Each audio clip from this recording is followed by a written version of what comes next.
I wondered how you became interested in masks in the very first place.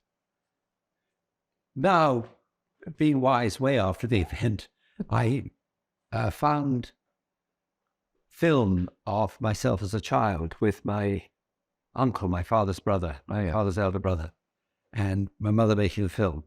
And we're staying down by the beach somewhere. And he's hidden himself in the bushes so that when we come up the path, he comes bouncing out, and he's got a beach football on his head. And so it's completely covers his head. There must have been a break enough that he could see out. Yes, But it's really a man with a football head. And we play immediately and jump at him. And actually that is also very like Mars. The impulse to play is immediate and often to attack. Right. Or to, like for a child. Yeah. Oh, He's a gentleman. They're not really a person. Yeah. And when my family were watching the film, they said, "My God, it's you." His body language was very, very much like me, even mine. Even though his head gone, so in a way it was easier to think it's Roddy, Right. And yet there's also Roddy as a child, right. And I don't know. I think that I just like puppets and toys and things. And I think that when I was an art student, then I started making and it was because we did shows at the end of practically every term. And they were there were 3 or 4 of us who were the core who would put together the running order of the shows. And then many people would want to come on just for a moment. And so we'd accommodate them. And we might, once the people had been on more than once, and if they knew that they were going towards a particular character, we might ask them to paint their face so that it was significant when they got to play the character who was their ultimate objective. Right. When earlier they'd be just wearing, if they had the red markings and a coloured nose, and a few spots on their face, they were going to do something about chickens much later, because they were wearing this thing all the way through the show. And so they almost came, the next year, the guy would come back and he had his same face makeup, but he might never do anything about chickens. So I better do something about chickens. This stupid chicken face. Yes. And mine was a washed out version of Marcel Marceau, because I met Marcel Marceau, and I did some pieces which were based on his work, because at that time other art students would have known about him. They knew about Marcel Marceau. And where did you meet him? Was he in London? Yes, we went and saw him in London. And if I searched around in a photo album, I could find this very good photograph of myself with his arms around myself and Derek Bosher, who was another painter. And I remember he commented on Derek Bosher's neck. He said, "You have a very good neck from me, very strong neck." All right. And then there was, he came over and he did a solo show, and he had one assistant who was also a great mime. And the other man, he had a name like Pierre Verret, if I'm right. And he only came on the Marcel solo show to hold up boards with the titles. And then he crept off again. Then Marcel came on, did the whole piece.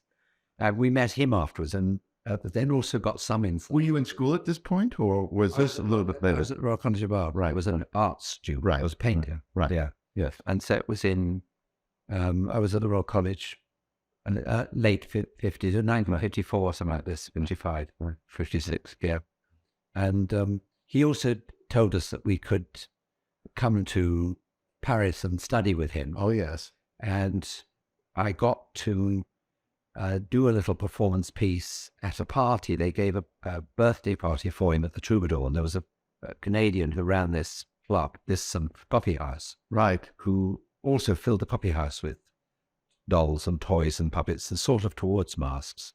And Marcel Marceau came, and I didn't realize that Marcel Marceau did a show did he actually do a show at the Troubadour? Oh, no. He had the birthday party. They had the birthday party for him. I did. And I did my piece to the Japanese sword. which I'd done at the Royal College for him. I mean, amazing. And were you this kind of washed out Beth character? I didn't know whether I bothered to put on the white face, but I think I just did it for him. Right. And then he gave me a very good photograph out of a magazine of himself with a Japanese sword, which he signed for me. And then when he came to cut his cake, he got one of us to give him the arms. So he did without his real arms, slashing at his cake and so on. And he did a little bit of a performance, as it were, for his birthday. Yeah, it is. Yeah. And then we saw him also on an interview about the same year, which they did on the roof of the BBC, somewhere out in the open air. And the wind came up and it practically blew his toupee away. It must have kept his ball mark of his hair. He had to keep up all 4 years. It went blow away. Were you? I'm just kind of curious now. I'm thinking. We chatted for years actually about these things, but I suddenly realized, did you always think of art and performance kind of together? Because that's I think that when I was a child, again, there were 5 of us children, and all of us drew, and we drew almost like strip cartoons. Right. And if we went on holiday together, we'd be looking at each other's drawings and making more of these drawings. Yes. And the telling of the stories or the acting out of them and illustrating, or not illustrating after the event, but before the event, drawings prompted the playing. All right. And then I think when I was an art student, I resisted going into the theatre group. Right. Because I thought, I'm never going to have time. I want to get on with painting and all that. And then very quickly I went to play readings, and then I got into that. I had a theatre company. Right. But then it led to a sort of revolution because I was hopeless at doing traditional theatre. Right. And they were directed by a member of the staff. And it was the pattern they'd always had, we inherited. And from this disruption, the director wanted to get rid of me from a production of it wasn't the Three Sisters, it was Uncle Vanya. Right. And I went out.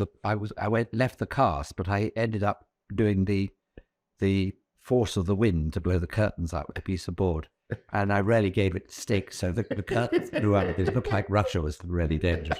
Wind, and you got a big storm. Yeah. And anyway, then after that, they said, enough of this. We're going to direct the shows ourselves. Right. Maybe we'll start doing our own writing or doing. And then this led to us doing these sort of interminable reviews. They went on miles too long. Yes. And people from the theatre came to see them. Yeah. And art critics like David Silvestro, and people came from France. So in a little while, there was a sort of mystique about it that the British art reviews at the painting school, although every school was involved, were starting to explore something.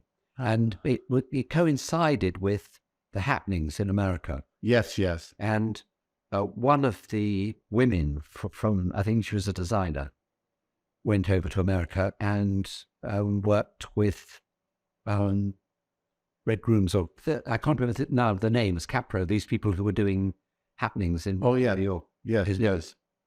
Her late 50s, right, same time. Right. And she sent a card back saying, it's pretty much what you're up to. Right. And although they're calling them happenings, and they happen in the street or at some location. Were you performing in theater still? I mean, or we had a hall in the college, and there was a raised area at the end of the hall for, I suppose, the heads of staff to stand up and talk to the students. And we made that into our stage. We extended it. Right. And people rigged up lighting, and we had the rudiments of a set. Right. And then slowly, the people, because of borrowing props from the Royal Court, the people from the Royal Court came to suss out what we were doing. And we also had students working backstage at the Royal Court. And we went to those early productions. It was at that time, there was only really the Royal Court Theatre and Stratford East. Right. Had new writing. That's right. That's right. It was the Royal Court. And then the Red Eye Theatre was all traditionals. That's right. Or entertainment. Right. Right. So that's right. Stratford East that was Joan Littlewood there. Littlewood, yeah, that's right. And I met her. And Joan Littlewood, we did a piece in Powys Square. I think it was a reclaiming of the square for the residence or something like this. And I got in with a group called the Gorillas, and they had poets, and they did a piece where they had someone in bed out in the square, and then someone else was a tree, and there were various things. And all the kids started trying to get into the bed with the leading lady. You see, when she went in the bed, masses of kids went in there, and Jonas was very pleased. And said, this is the direction that theatre should take. Right? Yes. Yeah. It's more important to allow this, to cope with it, than to get it said it was precluded. When you were who was it? I mean, because I know Keith worked with masks. So yes, I met up with Keith. The first Royal Court studio was run by George Devine and Bill Gaskell. Right. And Keith did something to do with epic theatre or something. Had some part, I can't know what it was. And then subsequently, he took over the running. Right. And then from that, we were going to get to be in Theatre Machine, which was the first company we had together. Yes. Yeah. Yeah. With us, the same group of people. And by then, we were doing improvisation and masks intermixed Together in those shows. But the earliest ones, George Devine brought in masks, and George Devine had his first experience with masks from Michel Saint-Denis, Right. who worked with Capot. I can't remember now the names of the people go. There was one of the French theatre who at that time was with Jean-Louis Barrault and these people. Right. They wanted a very pure form of theatre, classical and elegant, and refined and beautiful, and classical, like classical art. Yes. And but by the time we were coming along, we wanted something sort of upside down stuff and Yes. very different. Yes. Yes. And George Devine spent quite a lot of time teaching us to do farting on off stage. So you made the noise by putting on the room. So that or you did your fart from off stage for someone who was on stage, and they responded as if it was them. Oh God, how very sort of different exploration to Michel Saint-Denis. And Alec Guinness later came to see us when we were doing Theatre Machine shows. Oh yes. And said all those years with Michel Saint-Denis, and we weren't allowed to be funny. So he had thought of improvisation and this sort of exploratory theatre as being of artistic merit, right, or high in class, right, and ours was low life. That's completely turned it around. Yeah, and Angelico, Keith Johnstone, Angelico, and Roger Main were together. Right. At that time. And I was editing the Royal College of Art magazine, which was called ARC. And I went to get scripts I got writing from N.F. Simpson, Wally Simpson. Right. And how he came into view, I don't know. But anyway, I was alerted to these people. And Angelico went to get a piece of writing from her. And the art editor was a very good photographer. And he said he'd quite like to have a piece that he could illustrate with his photograph. Right. And she said, well, I have a friend who's a very good photographer. And that was, of course, Roger Main. Right. And then it was the argument meant that we didn't get any illustrations. We illustrated it with a ground plan of the Albert Hall, which was where her huge play was going to take place, which was written for the Girl Guides and was about what she said, what girls are really interested in, which is sex and war, I think. So it was about some of these subjects. This was back because I thought that her community theatre was later. This was community theatre. No. She was commissioned, I think, to write a piece of theatre for the Girl Guides. Oh, right. It meant she could do a piece with an enormous cast. Right. And it did get. I think it got a reading. I think they also did a performance of it. Only when she and Keith were coming to see the shows that we were doing. Yes. We had the masking flats that go either side of the stage. Oh, yeah. Long, thin masking pads. And we put them across the stage, so they made a barrier. So that I, as the director or the person running the theatre group, asked people if they'd done a scene and then they wanted to get across the stage, to duck down and run under this barrier to get to the other side of the theatre, and so we would use this as a challenge. And of course, everyone ignored it, so they just walked by. In various stages of dress or undress, so that there was like a street, because these people kept going by. And William Green, who was the artist who first did a painting with a bicycle, got enormous publicity at high for doing a painting using a bicycle to then distribute the paint. Rode his bicycle path, because that was all he was going to do. He contributed a piece with it. That was his kind of party thief. Yeah. Well, he only had to do that, and the college knew that it was him and the significance of the bicycle. And when Angelico first wrote The Knack, yes, she said she got that image of having a scene in a play, a room, where the street, the window would be central, and you'd see people cross over. And she said someone should go by on a bicycle. Right. And then Nancy, the first girl to arrive in the Knack, can't get in at the door. She's been given the address. Right. And they shout through the door, because they brought bed downstairs and put the bed in the corridor. Right. Oh, they tried to outside doorway. And she comes in through the window. And this was an echo of my being on stage and climbing over once the laws have got broken, I just decided I've coming on, climbing over them. In which way? Yes. Yeah, walk down towards the audience. But we did many of these shows, and Bill Gaskell came, and so later I got work at the Royal Court. So it just kind of grew from college. From being at art college. Yeah. There were people I knew who were running the theatre. Ridge Cornish ran the Lyric Theatre at Hammersmith. Yes. And Disley Jones was the designer. And they had a decision to do a new show, which was going to be new writing, a review, but with the emphasis on new and interesting writing, like a continental review. Right. Rather than the way that English review was going, which was more and more sort of musical numbers, etc. Yeah. Oh, yes. In a way, sort of camp. There was Kenneth Williams, and there was quite a sort of vein of work that was developing, and this was to cut across that. Right. And I got to be in that because they'd seen me do stuff at the Royal College and said, bring the writing down. There's no writing, come and do it. And then they recorded, they didn't video record it. No. How video recorded, so they sound recorded. Right. Someone laboriously typed up this stuff and gave it to Beryl Reid or Patrick Weimar, who were the stars, who said, give it back to him. If he does it, it's probably funny, but we haven't an idea what he's on about. Right. And so I got to then audition, and I got into the show as the bottom of the program.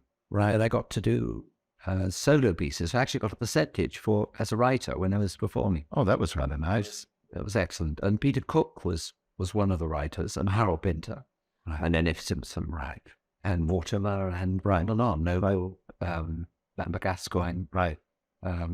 Anyway, there were legion of writers. And so I got an introduction, which was... So everyone was kind of contributing. This is almost...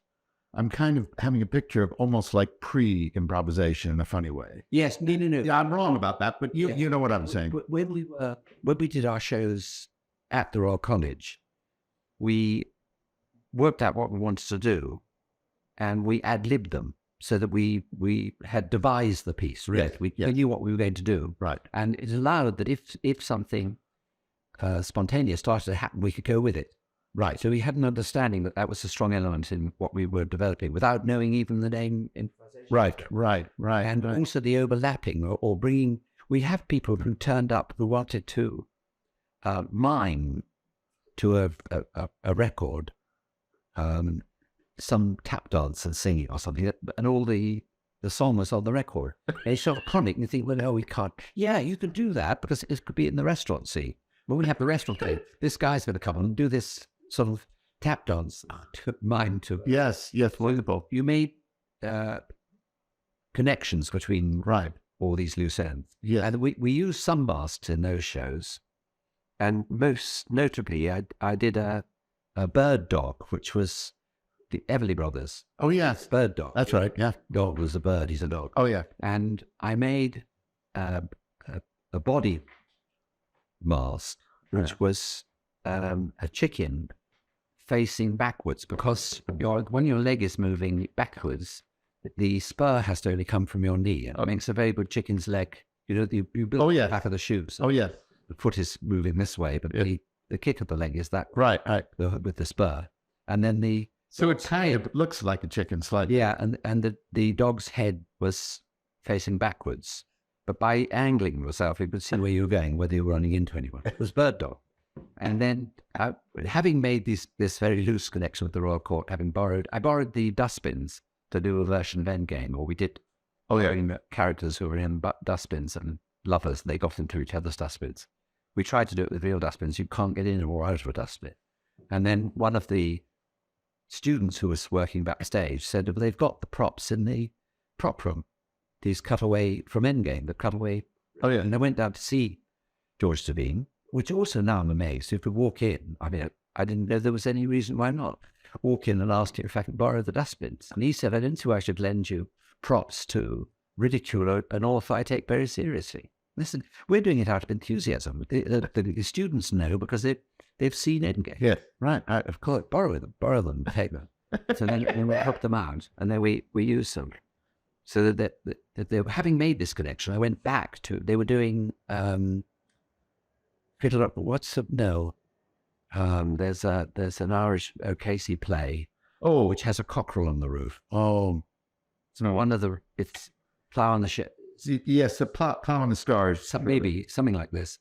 And I'm not sure which play, but anyway, it has a kind of got those titles, but they're buried in my conscience. I heard that they were doing this piece, and went down again to say, how are you going to do the cockerel? I've got a fantastic cockerel. They can put on this chicken thing and do the cockerel. And he said, you always get out. We cast people, proper people, they do plays. And we're not doing all this larking about. Right. But I thought, I'd share a bit of information. But then it did mean that I'd made a connection, so that when we did the show with Beryl Reid was called One to Another. Yes. And yes, it then also transferred. So it was successfully went to the West End. Right. And Joe Melia was in it as well. And Sheila Hancock, her big Nancy Rowan, many people. And then when N.F. Simpson was doing One Way Pendulum, which was 50 years ago, I believe I ought to ask Bill Gaskell if it's true, or ask Wally Simpson, that the first version of the play didn't have Kirby, which was the character that you eventually played. Yeah, who was teaching speaker weight machines to sing the Alleluia chorus. I got to do that piece, and it was out of having been in an N.F. or around an N.F. Simpson sketch in One to Another, and having published bits of his writing in Art magazine. Right. He knew about me, probably met me or seen me. Bill Gaskell had seen me at the Royal College. And in a way, they knew that the Kirby only has one line in the play, and he does this piece of... But he's on a lot, is he not? No, he the opening scene is with him conducting, and then the play starts, and it's in the house downstairs, and the mother talks about him upstairs. Oh, I see. He's a presence, but he's not. Yeah. And he responds to a cash register, and someone bangs the cash register, I think in anger, and he flips out of the side of the stage and says, you could have woken me, you could have stopped me stone dead in the middle of an orgasm, and then goes off again. So it's like he woke him up for he's interfered with his life. And then he's drawn into the court case because in One Way Pendulum, the dad... But isn't he the murderer or something? Yes, yeah. The dad is building a DIY, do-it-yourself court, the Old Bailey, in his house. The mother doesn't know what's going on, why George, or his name is building this court. And then once the court is built, in come the judges, and there's a court in action, and Kirby's being accused of murder. And they say he's been killing people. He tells them a joke and then hits them over the head with an iron bar so that they die laughing. And it's a benevolent thing. And the judge asks Mrs. Grum Kirby, his elder, why she dressed him in black, because he wears black shirt, black everything, black trousers, shirt, shoes, and had dark hair in that time. And she says, well, my husband and I decided that if we had a white child, we'd dress him in black, whereas if we had a black child, we'd dress him in white for the contrast. And the judge thinks about this for a moment and then says, Mrs. Grubgravic, does your husband have any Negro blood? I mean, which we were allowed to say in 1950, whatever it was. And she says, well, he's got 1 or 2 bottles, but he hasn't done one thing in his workshops, I guess. So anyway, yes, a little bit of one adventure. And then, when is it? A year ago was N.F. Simpson's 90th birthday. Yes. And I went to take photographs and also to get together photographs that I'd taken at the time of that production. Yeah. And the photographs that I took at the time, 50 years ago, I had the reel of negatives. I went back to the Royal College thinking I can use the photographic department there and print them, and I can look after the negatives and get them developed correctly. And Pauline Boty, who was one of the women who subsequently was an actress and a writer and influential person and painter, I met her as I was going up to the college, and she asked me what I was doing. I said I was going in to take my film in. And then she said, oh, I know a fantastic professional photographer. He'll do it for me. Come with me. And she walked in. It was David Bailey. David Bailey had his studio around the corner from South Kensington, and he developed them and printed up a contact sheet and complimented me on the photographs. He said they could stage photos. Well, that's rather nice. Then I got some of them printed up for N.F. Simpson now. And, you made the little... Yes, the little movie. A little disc. So I have strong images of the court. Well, those photographs are on that disc, yes. And then I got to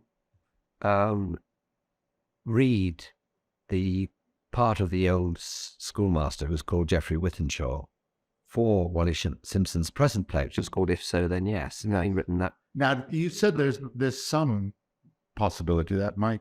They're talking about doing I don't know whether they'll do more readings or whether they'll do a production or something at the end of the year. Right. And then looking to raise the money and write it together. Right. And might you be in that? Yes, I would. I hope so. Yeah. They would contact me. Right. And then in the meantime, I've had little bits of conversation with Wally Simpson about introducing other bits of his writing, which are in a collection of papers called Compendium, because I think that they would fit very well into If So, Then Yes, which is a short play. Right. I was just thinking, I had a wild thought. I thought, oh, you could do a one-man show of Wally Simpson bits and pieces. I have it in mind. Because it would be. And then I think, well, but the trouble is, wouldn't he be angry when you keep changing things? I don't know. And maybe he'd be all right with it. I need to go and or would you talk to him and ask him if he would tolerate it. I mean, I would do it initially, one-off. Right. I'd have an opportunity to go to Rosebery College saying and do it there. Right. And I would like to have absorbed so much N.F. Simpson that I could ad-lib in the style of, yes. I could like I've told the story of Kirby Girl Kirby. Right. I could come up with that and be telling people. Oh, that's rather good. Part of a play. That's rather good. Go into that would be rather nice, because then you could go into the play. You could if you so chose, you could really study and get verbatim bits, and then you could ad-lib your way through this. That's right. That would be very good, Roddy. Yeah. I should think he would like that. I put it to him. I mean, yes, I find quite an enthusiasm for his way of working. Yes. I know. On the other hand, his way of working is like clock building is precise. Right. And so it might drive him crazy. Yeah. I know that someone's not to change it. He admired Spike Milligan very much. And but did Spike improvise or ad-lib? Or did he ad-lib a lot? And on the other hand, he had written what he was going to do. Right. And I got to audition for Spike and had a really great time because there were just a few people in on the audition. This was for he had a TV show. Yeah. Q something. That's all. What they were called. Yes, that's right. Yeah. But he played, he came to act with me, and we just improvised, and I got to feed him I think as an improviser, I could develop and back away from what he was doing. So I kept the fire burning, right.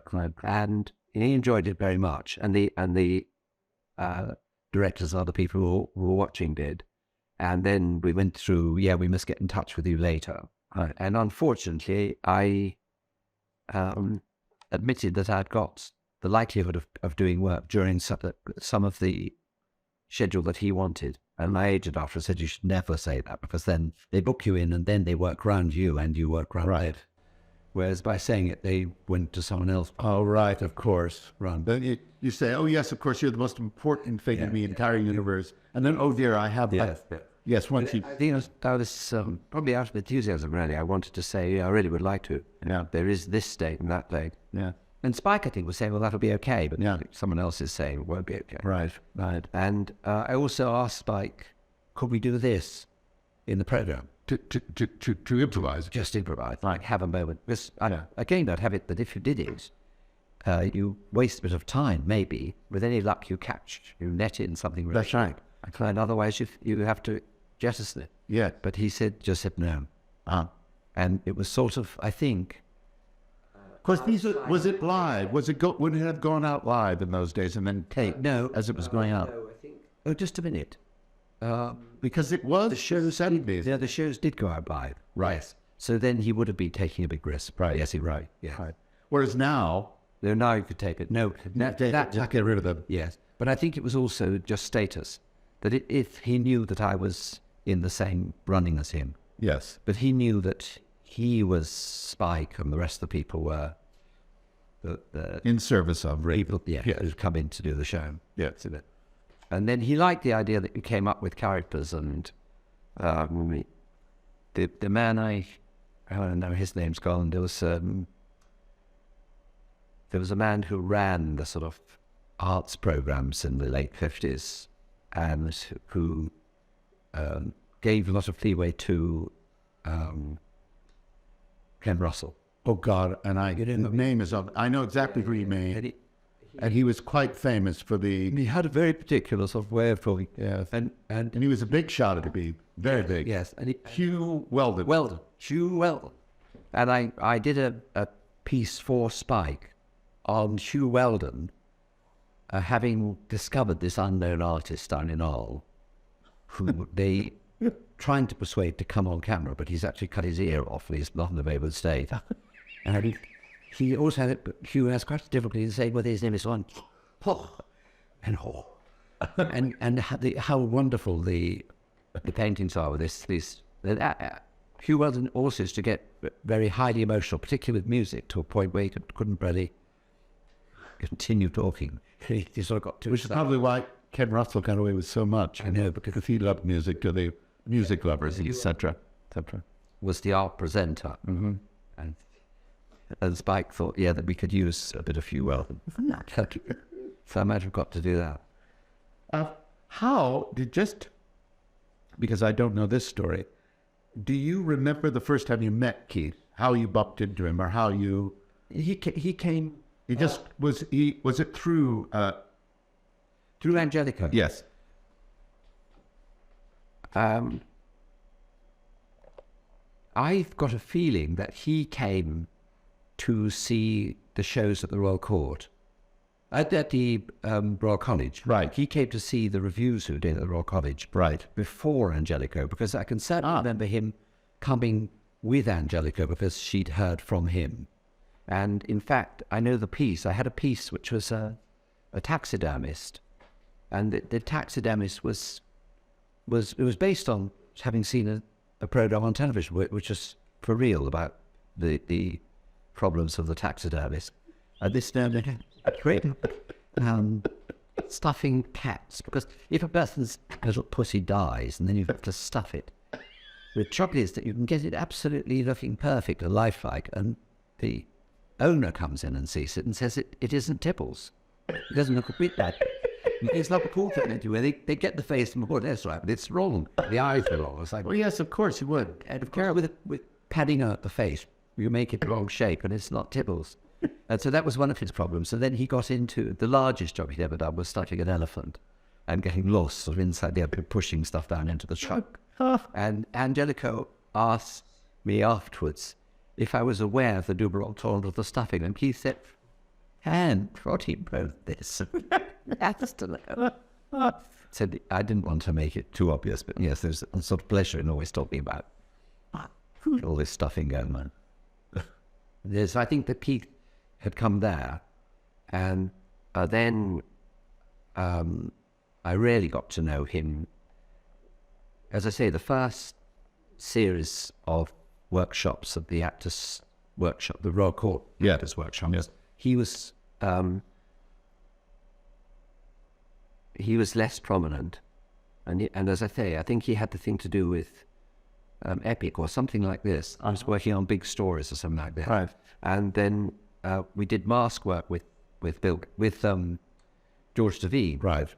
and then with Bill Gaskell, and we did improvising with Bill, and we did masses and masses of improvised scenes, which were to do with going into atomic shelters, and to do with. There's supposed to be a big thing on. It was because that subject was very much. We went on CND marches. Oh, right. Yes. And he also did lots about smoking, where during the scene, you either went to light a cigarette and smoked a cigarette, or you offered a cigarette to the other person, but they either accepted or refused, or the other person asked you if you had a cigarette, and you produced a cigarette, because that was such a Social thing, wasn't it? Yeah. way of for flirtation or resolving an argument. I can remember even when I came here for first time back in '64, I was a smoker too, but people would always say, offer me a thing. Yes, yeah. And at the parties, and then luckily I didn't smoke earlier, but I smoked a lot sort of during that time that I stopped for him. And anyway, the second wave, Keith ran the Royal Court studio, and then we did much more of his style of mask work and improvising. And in a little while, we had a group, which were the people who were going to be the founder members of Theatre Machine. Who was in that original Theatre Machine? I mean, there was you, obviously. Was John in it? Or no, Ben Anderson, Tony Trent, and Rick Morgan. Rick, Ben, myself, and Tony. And then we included Petra Markham, who was also... Oh, yes, I met her. She was at the Improvisathon. That's right. That's right. That's the issue one. The issue was. I didn't realize that she was... Yes. And then other people did come and go. Richard Pendry, who was an American we worked with, and various people. And John Muirhead then came in at that phase. And then subsequently, when Keith had left, really, and towards the end of the time working with Keith, it was Ben, Rick, myself, John Muirhead. Yes. And then we went on with that four when Keith had gone back to Calgary. Now, it's like typically in the early days, before he'd written his book or gotten his, I wouldn't call it exactly a system, but he does have a certain kind of strong point of view about improv. Yeah. What was it like when he was just kind of messing about or just exploring things? Really? Yeah. When I meet the others, or Tony Trent particularly, we differ in memory of what did happen. Right. And I can remember early on suggesting that Keith watched what we did when we improvised, or we were just freewheeling, and gave us feedback on the technique we were using and slightly modelled us, or got us to explain to others. So that sometimes the directions came out of replicating what one of the members was already using. Right. And I know that, now I'd have to be careful really, I know subsequently, so I'm not sure if I knew then, that I would be, from Keith I got, that I'd be likely to find something that bugged me in the world, like the gas people. Yes. something, and I would fantasize this into a big spiel. Right. I probably was playing the devil's advocate. I was probably playing the person. Right. So I'd put it out. I'd start to take on this intolerable private person and lifestyle. I'd be putting it out. And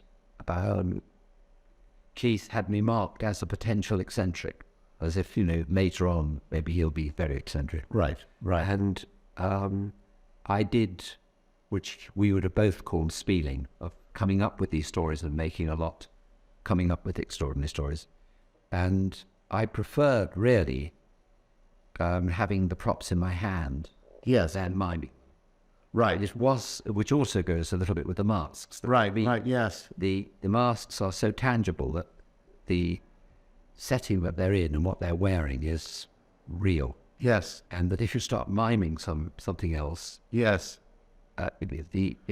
Yes, and it's so it was really interesting, kind of having been trained by Viola Spolin and yes, working so hard on the creation of invisible objects, and she wouldn't call it mime because it was more like acting, because it wasn't about perfecting the move. No. But it was very interesting to think, oh well, you could actually improvise in a different way. Now, having said that, in the early days, she had exercises where she'd have a table full of props. Yes. And use props and coats and things like that. Yes. But as it became distilled more and more and more, that emphasis kind of fell away. Yeah. So you'll find American improvisers usually working with nothing, invisible objects. But it was nice to get into different... Physical. Yeah. Preferred that. Ben is a mark. Right. Yes, of course. And so he would introduce that. And I think probably on balance, Rick and I and John Muirhead, right, preferred the dressing up. Yeah. And we used to call them familiars in a way, the characters that were around for us to play. Yes. Well, when that old woman and the colonel, the blue lady, she's a familiar. Yeah. She had a dress, so she dressed up. Yes. And then John had that incredible kind of colonial thing. Yes, that's right. Oh, the blue lady. Yeah, she did too. Do you have it? Somewhere right around here to throw it. This one. This was the blue lady's mask. Oh, yes. And then, I should forget to talk his now, how the people come in as the...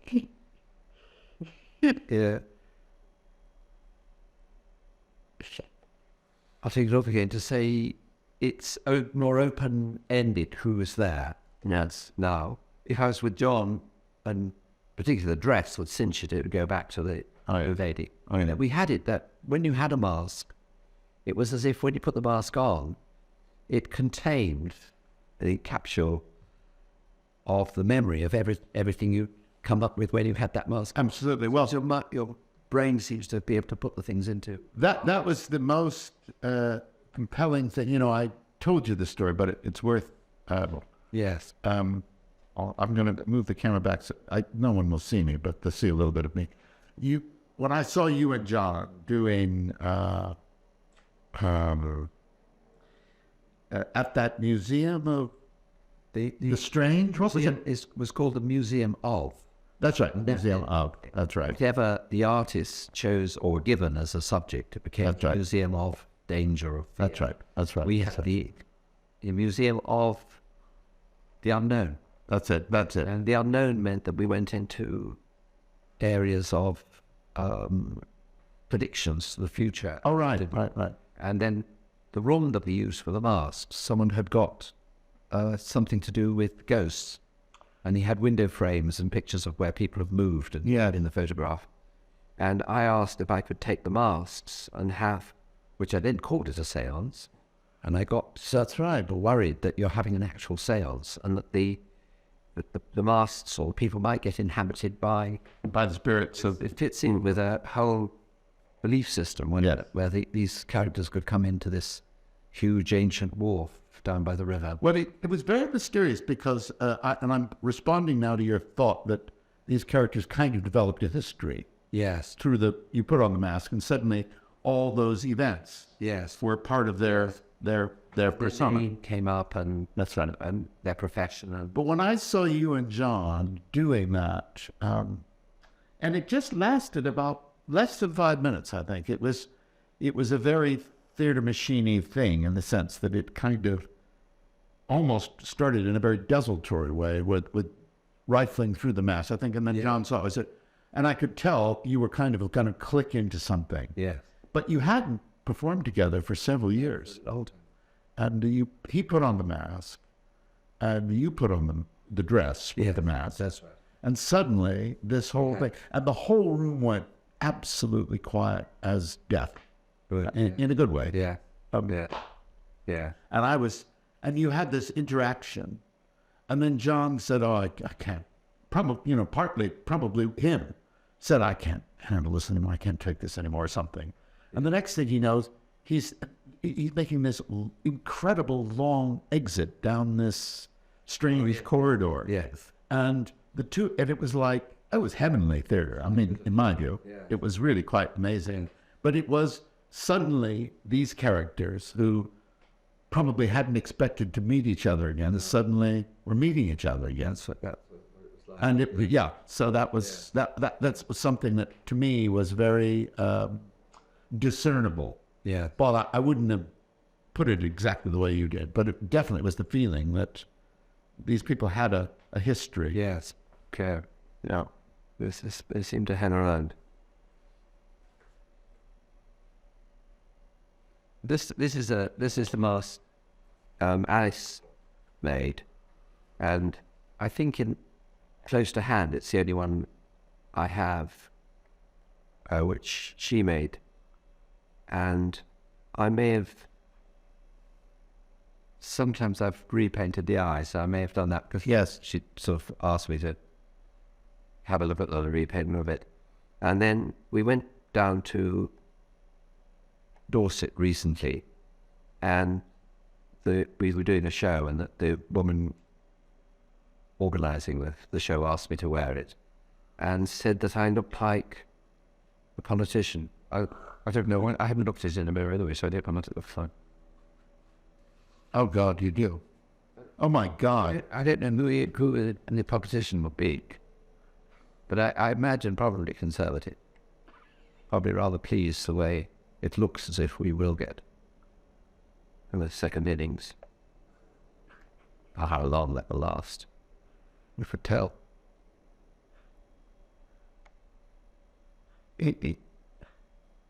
Yes. What do you think Labour's great failure was? I mean, First of all, I mean, it was borrowing from us this idea that you can actually rake sums of money that you're claiming, as expenses, and they took it having a greater liberty than we ever had, I think, and also in a way holding on to the idea that we are still two separate parties with the same image that we had during the Second World War, which is that the Labour's going to have a 12th cap and be working class, and the Conservative is going to be, from the upper classes. And in fact, the difference between Heath and, I can't be his name, Blair, probably Heath is more working class than Blair. And having said that, I'll take off the mask. It's rather the mask. The shift in the face is between the impression of the masked face, and your face. It's a very different, because I think one's mind, you create this new face when there's a mask. Yes. And then the real face, which then comes up underneath, looks very different. Yes, and I like that. I like it when, and if people, I would tell children really that if I put the mask on them time and again, I put the mask on them when they haven't seen the mask. Yes. They sidestep going for a stereotype of what the mask is. Yes. Yeah. Then enter more into the fact that it's some unknown figures there. Yes. And the full masks are not speaking, so that they're just there. And then they interact, maybe from the outsider talking to them, or some things they either go towards or move back from. Yes. And after they've been in them a while, I forget time and again that they haven't seen the face. It must have seen the face because they're so inhabited. Yes. That all the clothing looks absolutely perfect. Yes. And that when they do take the mask off, they're usually slightly pink from having worn the mask so long. And when they see the mask, they go into laughing. And it's as if their face has changed, that they've been sort of having incubated and then come out as someone else from being. Yes. I remember one of the sessions you ran at McKinsey, and you had several lined up and just talking. Yes. Yes. And I knew one of the chaps who's very nice, highly intelligent man, maybe highly invested in his intelligence, who was also had quite an appreciation for this more intuitive way of working. And but what was so extraordinary was when he took off the mask, he himself looked transformed. So he didn't look like I had recognized.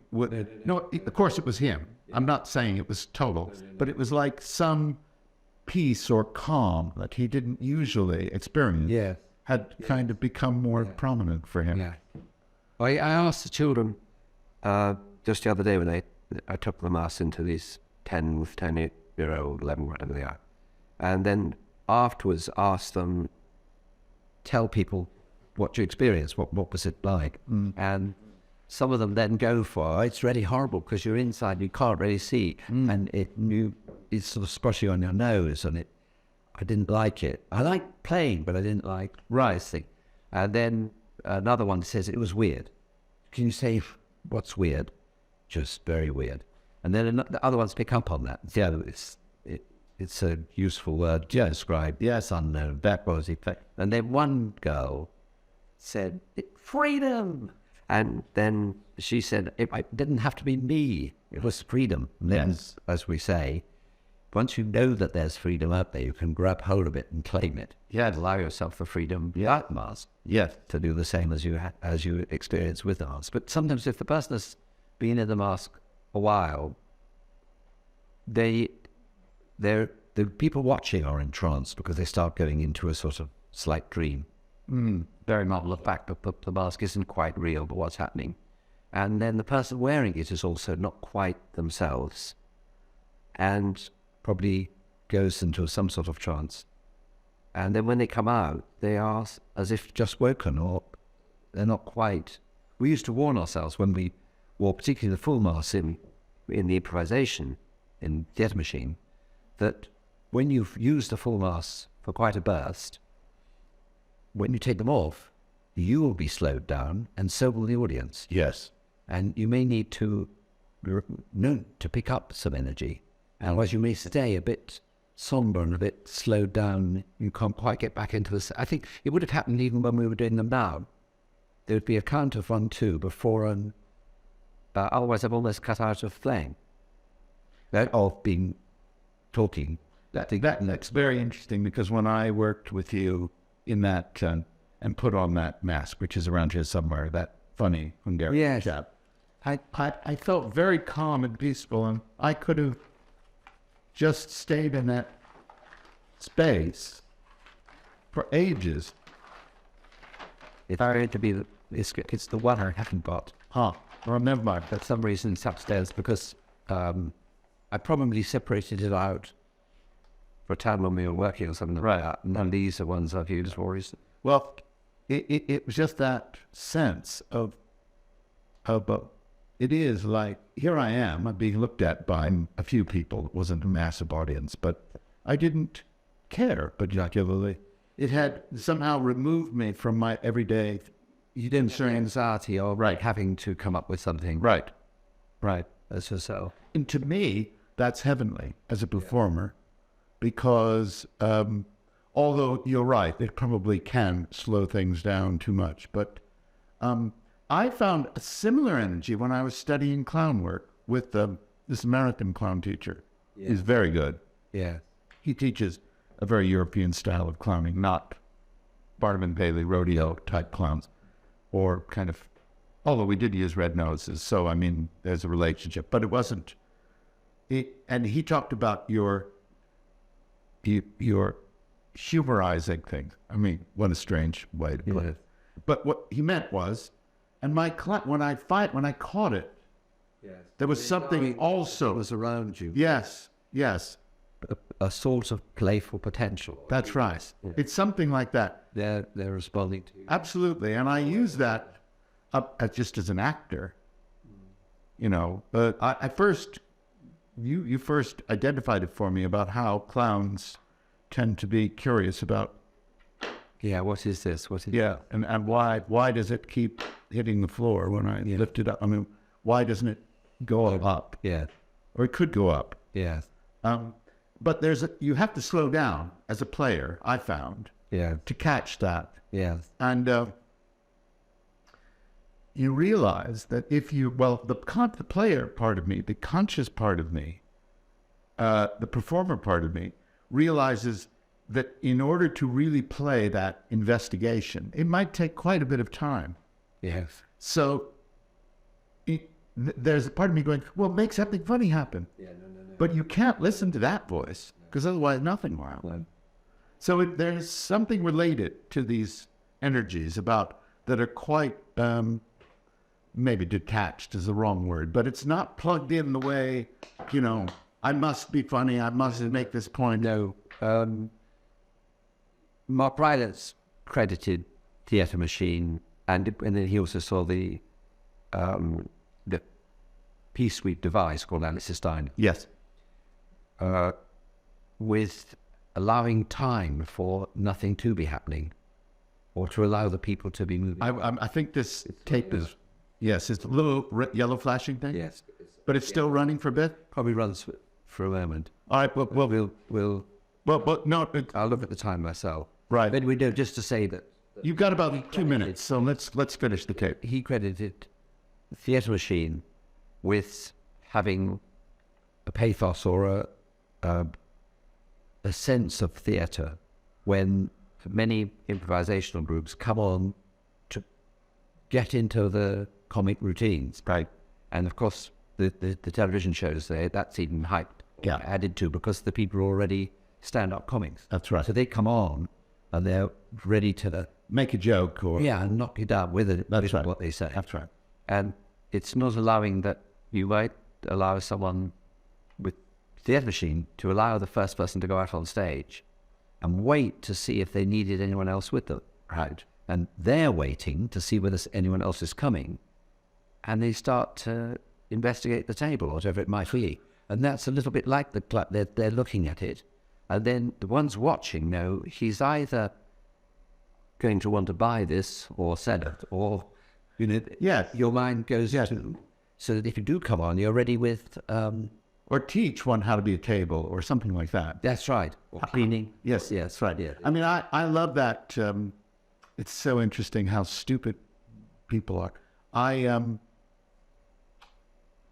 remember you talking once about a routine in which you'd say, well, you can sometimes make a scene out of teaching mundane things like how to place your napkin on your lap, or how to sweep the crumbs off the table. It's called brushing. Yes, I love that. Yes, the name, because we have to have a name for it. Yeah, but I love that. I love that idea, and I thought, well, that's good because you can use that to build up all kinds of things. Yeah.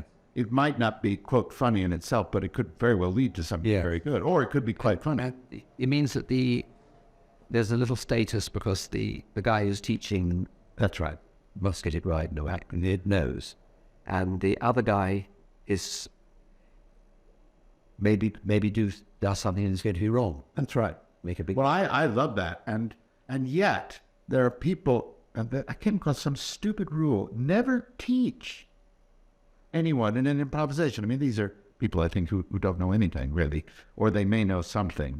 And I thought, well, that's stupid. I mean, what a great. And I remember this. I was saying to my little group, which I have very similar feelings about. I said, well, I know. I'll teach you how to sit down, and that'll take us a little while. That's right. That won't be funny. I said, well, it might be. We don't know. Yeah. Once that was the premise of theatre machine really, that you knew a code of what we would term exercises 1 to 27, and they were all instructions that would sustain your presence on stage doing something. Right. And they were, in a sense, they were absurd. So inevitably something is going to be amusing. It's always inevitable. Something starts to be a little bit funny.